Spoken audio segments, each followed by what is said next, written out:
नमस्कार दोस्तों, मैं डॉक्टर इंदु आप सभी का स्वागत करती हूँ हमारे चैनल में। आज हम डिस्कस करने वाले हैं कुछ ऐसे फैक्टर्स जो स्ट्रोक रिकवरी पर सीधा असर डालेंगे और डिसाइडिंग फैक्टर्स रहेंगे कि रिकवरी कितना पेस से आगे बढ़ सकती है और कुछ ऐसी मिस्टेक्स जिनको आप रेक्टिफाई कर सकते हैं और रिकवरी को बूस्ट ऑन कर सकते हैं। चलिए डिस्कस करते हैं स्ट्रोक का गोल्डन आवर। गोल्डन आवर क्या होता है स्ट्रोक में, ये जानना पहले बहुत ज़रूरी है। स्ट्रोक में यूजुअली ब्रेन डैमेज होता है हमारा। ऑक्सीजन कम मिलने की वजह से हमारे ब्रेन एरियाज डैमेज होने लगते हैं। वो प्रिवेंट करने के लिए हमको ज़रूरी है स्ट्रोक के पहले सिम्टम से 1 घंटे के अंदर अंदर हॉस्पिटलाइजेशन या फिर एक प्रोफेशनल मेडिकल हेल्प लेना। ये हमारे डैमेज को कम करेगा और प्रिवेंट करेगा हमारे आगे के कोई भी डैमेज को होने से। उसके अलावा रिकवरी को बूस्ट करेगा।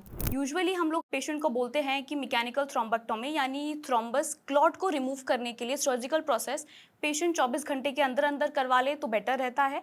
उसके अलावा patient clot dissolving medicine stroke के पहले सिम्टम के 4 घंटे के अंदर अंदर पेशेंट को मिल जाती है तो रिकवरी अच्छी होती है। अब हम बात करेंगे होम केयर के बारे में। घर पर पेशेंट ऐसी क्या क्या चीज़ें कर सकता है जिससे उसकी रिकवरी अच्छी बनी रहेगी और अच्छे पेस से होने वाली है। पहली चीज रहेगी वुंड केयर यानी बेड सोर्स। पेशेंट बहुत लंबे समय से बेड रिडन है तो उसको बेड सोर डेवलप हो जाता है। बेड सोर यानी वुंड, तो हम लोग को उसकी केयर करना, उसको अच्छे से क्लीन करना, पोजिशनल चेंजेस बहुत ज़रूरी होता है।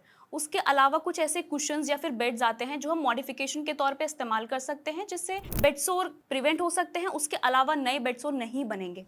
Second would be family support. Family support ज़रूरी है पेशेंट के इमोशनल और मेंटल बैलेंस को मेंटेन करने के लिए। पेशेंट रिकवरी बहुत देर में होने की वजह से हताश हो जाते हैं, रिकवरी छोड़ देते हैं, एक्सरसाइजेस करना छोड़ देते हैं, प्रैक्टिस करना छोड़ देते हैं, जिससे उनका मूड बहुत नीचे की तरफ चला जाता है, डिप्रेशन की तरफ पेशेंट चले जाते हैं, एंजाइटिक हो जाते हैं। फैमिली को ज़रूरत है अपने पेशेंट का साथ देने के लिए, हर एक कदम उनके साथ चलने के लिए कुछ ऐसे फैक्टर्स को रिमूव करना जो पेशेंट की रिकवरी में बाधा बन सकते हैं।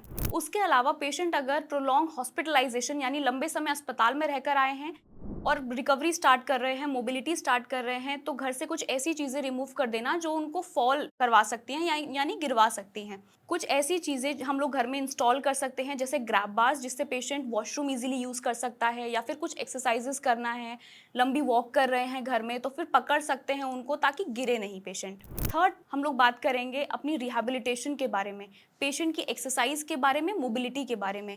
पेशेंट किस कंडीशन में रिकवर करते हैं, किस स्टेज में पेशेंट आते हैं, डिपेंड करता है कि रिहैबिलिटेशन कहाँ से स्टार्ट होने वाला है। पेशेंट अगर बेड रिडन है तो हम लोगों को पैसिव रिहैबिलिटेशन स्टार्ट करना होता है, पैसिव मूवमेंट स्टार्ट करनी होती है। उसके अलावा अगर पेशेंट कुछ कुछ मूवमेंट्स कर पाता है तो हम एक्टिव असिस्टेड मूवमेंट्स की तरफ जाते हैं। थर्ड वुड कम, पेशेंट अगर सारी मूवमेंट्स कर पा रहा है, मांसपेशियों में ताकत नहीं है, जनरलाइज्ड वीकनेस बनी हुई है, पेशेंट को स्टिफनेस बहुत ज़्यादा है, तो पेशेंट को एक्टिव स्ट्रेंथनिंग, उसके अलावा रेजिस्टेंस ट्रेनिंग के लिए कहा जाता है।